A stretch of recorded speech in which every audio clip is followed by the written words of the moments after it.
안녕하세요. 어제 오늘 동서울로에 정기 노회가 있어요. 우리 교회가 소속한 노회가 동서울로회거든요. 그 중에 서초시찰회에 우리가 속해 있습니다. 그래서 지금 그 노회 일들 이래저래 하느라고 어제 오늘은 많이 바쁘네요. 어쨌든 노회 안에서 결정되는 모든 것들 잘 이루어질 수 있도록 생각날 때 여러분들이 기도해 주시면 좋겠습니다. 사람도 새롭게 뽑고 또 뭐 여러 가지 현안들도 결정하고 하거든요. 여러분들이 관심을 갖고 기도해 주시면 좋겠습니다. 오늘은 로마서 1장 18절, 19절, 20절 말씀 계속 이어가도록 할게요. 그 진리는 꿈틀거려서 튀어나오려고 하는데 불의로 그 진리를 계속 억눌렀다라고 하는 게 17절 내용이었습니다. 그리고 18절 내용이었죠. 그리고 19절에서 하나님을 알만한 것이 그들 속에 보이기 때문이다. 하나님께서는 이를 그들에게 보이셨다. 모든 사람 안에 하나님을 알만한 것을 만들어 놓으셨다라고 하는 성경 구절이에요. 창세로부터 그의 보이지 아니하는 것들 곧 그의 영원하신 능력과 신성이 그가 만드신 만물에 분명히 보여 알려졌다 라고 말씀합니다.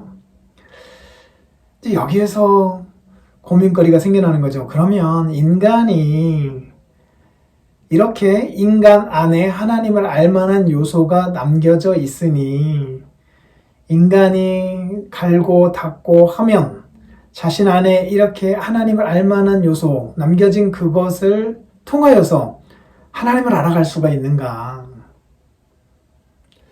그런데 한 장 넘어가서 보면요.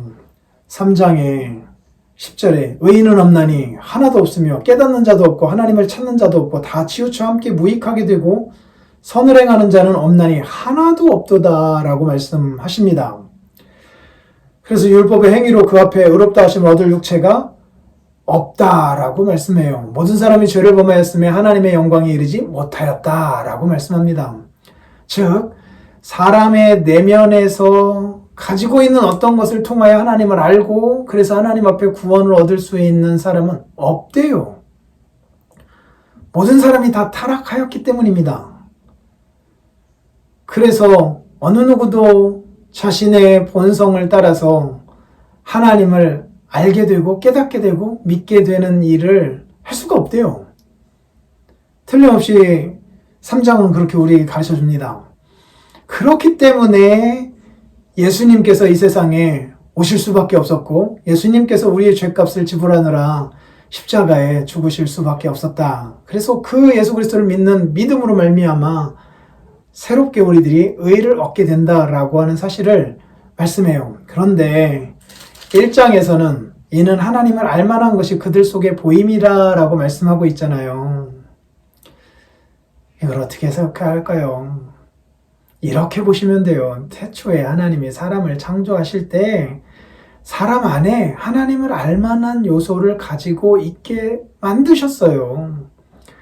그래서 타락하지 않았더라면 사람은 사람을 보고 혹은 만물 안에 깃들어져 있는 하나님의 그 신성을 보고 하나님을 알 수 있게 만들어 놓았단 말이에요. 하나님을 닮은 사람이기 때문에 하나님에 대해서 더 잘 알 수 있게 만들어 놓으셨어요. 그런데 불의로 이 솟구쳐 오르는 진리를 억누르면서 결국 타락하였고 타락으로 말미암아 이 인간 안에 있는 이 하나님을 알만한 요소들이 다 부패하게 돼버린 거예요. 부패하게 돼버린 거예요. 그렇다 해서 이 부패의 책임이 다른 누구에게 있진 않잖아요. 그러니 본래는 하나님을 알 수 있었던 피조물이었는데 하나님을 알 수 없게 된 거잖아요. 알지 않기로 작정하기도 한 거고요. 그리고 그 책임은 자기에게 있는 거죠. 그래서 핑계하지 못하게 하려 함이라 라는 말씀을 하고 있는 거예요. 그래서 1장 18절, 19절, 20절 말씀을 읽고 예수님을 통하지 않고서도 인간 안에서 하나님을 알만한 요소가 있는 거구나. 그것을 잘 갈고 닦으면 하나님에게로 나갈 수 있구나. 예수님을 방편으로 삼지 않고도 하나님에게로 나갈 수 있구나. 하나님을 알만한 게 우리 안에 여전히 있구나. 이렇게 생각해서는 안 돼요. 그런 생각은 두 가지로 유용한데 첫 번째는 인간의 전적 타락을 그대로 안 받아들이는 거예요. 두 번째로는 전적으로 타락한 우리들이기에 예수 그리스도를 하나님이 보내셨는데 이 예수 그리스도로 말미암아서만 구원을 얻는다라고 하는 주님의 말씀을 안 받아들이는 거잖아요. 교리에서 커다란 이탈이 생겨난단 말이에요. 인간 중심적인 사고방식으로 펼쳐져 간단 말이에요. 그러니 그래서는 안 돼요. 알만한 것이라고 하는 것은 태초에 그렇게 만드셨는데 타락으로 말미암아 다 잃어버린 것 되었다. 그래서 예수님이 오신 것이다 라고 우리들이 받아들이면 돼요. 그러니 죄와 타락에 대해서는 우리들이 핑계할 수 없는 거죠. 그럼에도 불구하고 우리를 구원해 주신 하나님의 은혜가 예수님 안에서 나타났으니 감사한 거죠. 이렇게 묵상하시면서 하루 살아가시면 좋겠습니다. 감사합니다.